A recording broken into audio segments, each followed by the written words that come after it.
বাঙালির শ্রেষ্ঠ উৎসব দুর্গা উৎসব। সেই দুর্গা উৎসবের সময় অসহায় দুস্থ ছেলে মেয়ে ও বয়স্কদের পাশে এসে দাঁড়ালেন সারভায়া ফাউন্ডেশন। রায়দিঘি বিধানসভার মথুরাপুর 2 নম্বর ব্লকের দিঘিরপাড় অঞ্চলের মালিপাড়া গ্রামে প্রায় 200 অসহায় দুস্থ ছেলে মেয়ে ও বয়স্কদের হাতে দুর্গাপূজার উপহার সামগ্রী তুলে দিলেন সারভায়া ফাউন্ডেশন। এতে খুশি এলাকাবাসী। এদিন সকাল 10টা নাগাদ মথুরাপুর এলাকায় 80 জন ছেলে মেয়ে ও বয়স্ক মহিলার হাতে দুর্গাপূজার উপহার সামগ্রী তুলে দিলেন। পরে দিঘিরপাড় এলাকায় 120 জন ছেলে মেয়ে ও বয়স্কদের হাতে দুর্গাপূজার উপহার সামগ্রী তুলে দেন বলে জানা যায়। পাশাপাশি আমাদের এ বিষয়ে ডিএন নিউজ বাংলার ক্যামেরায় কি জানলেন সারভায়া ফাউন্ডেশনের সম্পাদক।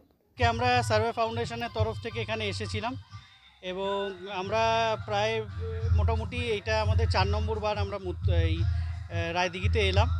আমরা একটি কলকাতার সংস্থা, এনজিও সংস্থা, যারা গরিব বাচ্চাদের এবং বয়স্ক লোকেদের নিয়ে আমরা কাজ করি।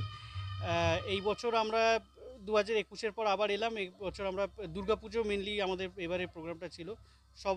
আমার তোমার সবার পুজো।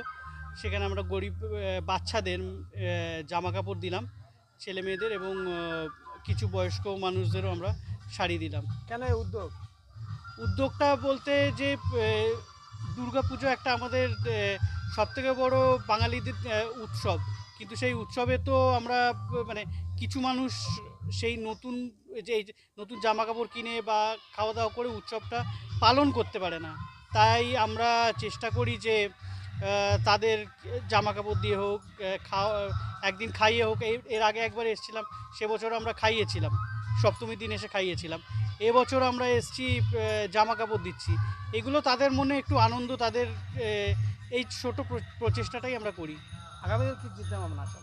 হ্যাঁ, আগামী দিনে চিন্তা ভাবনা আছে। আমরা এবছরই চেষ্টা করছি যে নবমীর দিন, যদি সেটা হয়তো এখানে নয়, কিন্তু কলকাতার দিকে গরিবদের খাওয়ানোর একটা চেষ্টা করছি আমরা। সবই ফান্ডের ওপর ব্যাপার আছে। আর পরবর্তীকালে আমরা শীতকালে শীতবস্ত্র দেওয়ার একটা প্রোগ্রাম আছে। এইগুলোই চলছে। তারপরে আমরা স্কুল বানানোরও একটা প্রচেষ্টা করছি। রায়দিঘি থেকে রাকেশ শেখের রিপোর্ট, ডিএন নিউজ বাংলা।